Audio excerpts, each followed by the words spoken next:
Bully Magnets presenta... Cuando hablamos de historia, lo más común es referirnos a las grandes batallas y guerras de la humanidad, como por ejemplo a la Segunda Guerra Mundial, que es el evento histórico más popular por excelencia, o por ejemplo aquí en México a nuestra guerra civil, a la que le llamamos Revolución Mexicana. De allí que la violencia, las armas, los combates y la toma de territorios suelen ser el punto común cuando hablamos de guerras. Pero también hay otro tipo de combates, unos más silenciosos pero igual de devastadores, de los cuales les hablaré el día de hoy.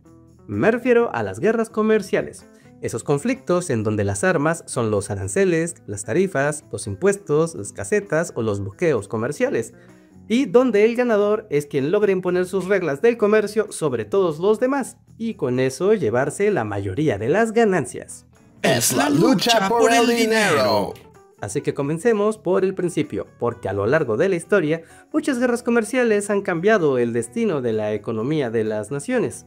Así que visitarlas nos ayudará a saber cómo funcionan, cómo se han desarrollado, qué conclusiones tienen y sobre todo, saber para qué sirven las guerras comerciales.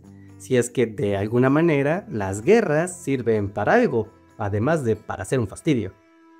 Viajemos al siglo II a.C. Y aunque para ese entonces aún no existían las guerras comerciales como tal, hay un antecedente que vale la pena mencionar, y es que desde entonces había un conflicto entre dos divisas, el dracma griego y el denario romano. Este segundo era la moneda del imperio, y era obligado pagar las casetas, los tributos y las tarifas en esa moneda. Además de eso, dentro del vasto imperio romano, se utilizaban los impuestos y las tarifas al comercio como un instrumento para negociar entre las ciudades que conformaban su territorio, lo cual nos deja ver cómo es que el comercio se utilizaba como un método de negociación y de control entre el Imperio Romano y sus poderes locales. Siglos más tarde, en plena Edad Media, se dio una de las guerras comerciales más importantes de la historia, la Guerra Anglo-Hanseática, en donde Inglaterra no peleó precisamente contra un país, sino contra una federación de comercio conformada por mercaderes de Países Bajos, Alemania, Suecia, Polonia, Letonia y Estonia. El conflicto se dio por el comercio de lana y tela, pues la Liga Hanseática, que era algo así como el Amazon o el Temu medieval, tenía mejores precios que los comerciantes de Inglaterra, por lo cual los comerciantes ingleses se fueron a quejar con su rey, Enrique VI, para que hiciera algo al respecto. Necesitamos ayuda porque es el siglo XV y el concepto de libre comercio nos supera.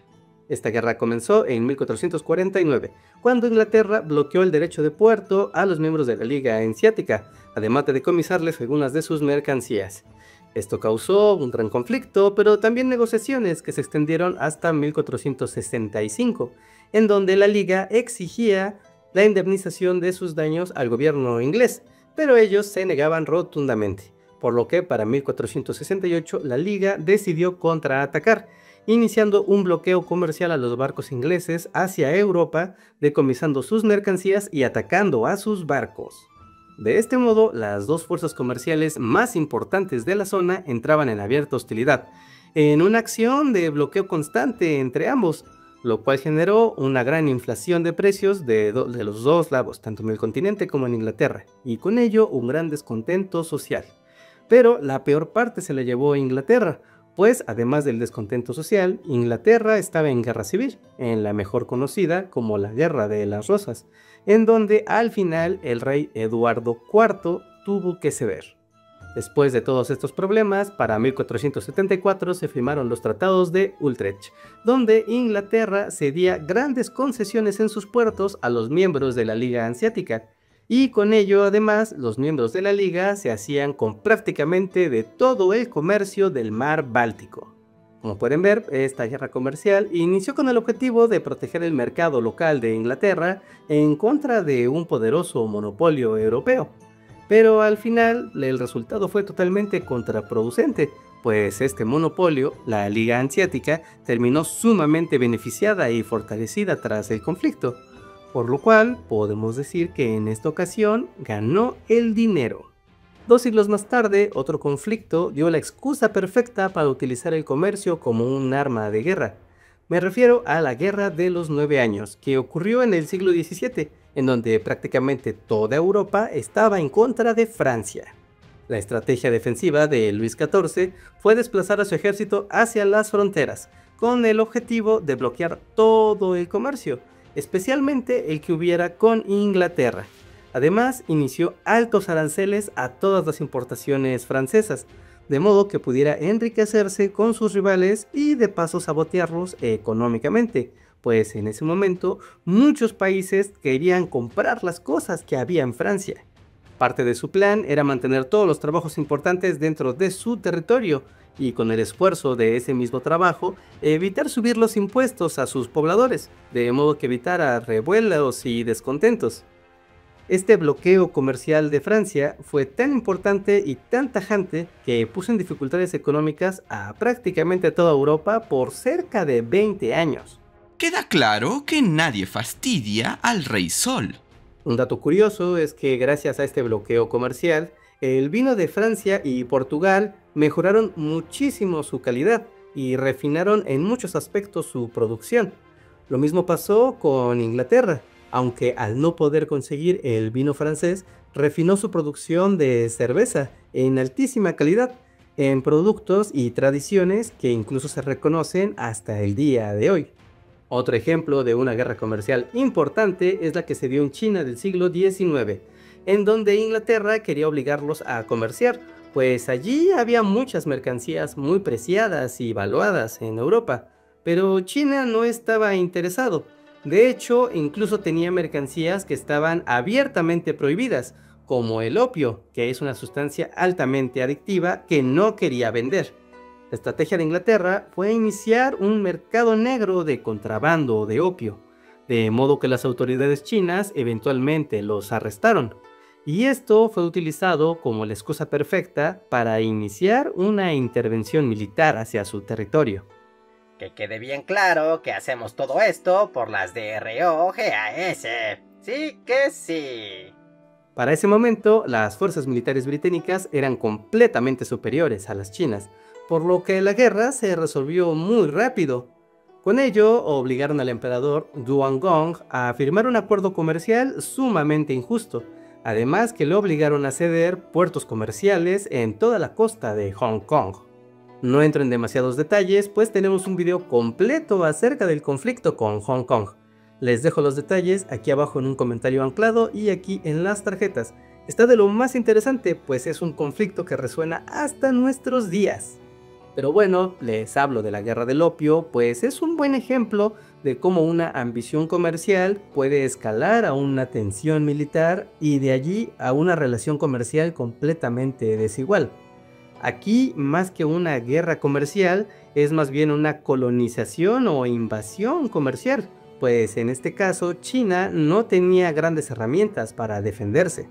Un dato curioso es que el Banco Internacional HSBC fue creado por los británicos en Hong Kong justo para poder administrar las ganancias y el comercio del opio, así como de las demás mercancías que explotaron por la fuerza tras la guerra.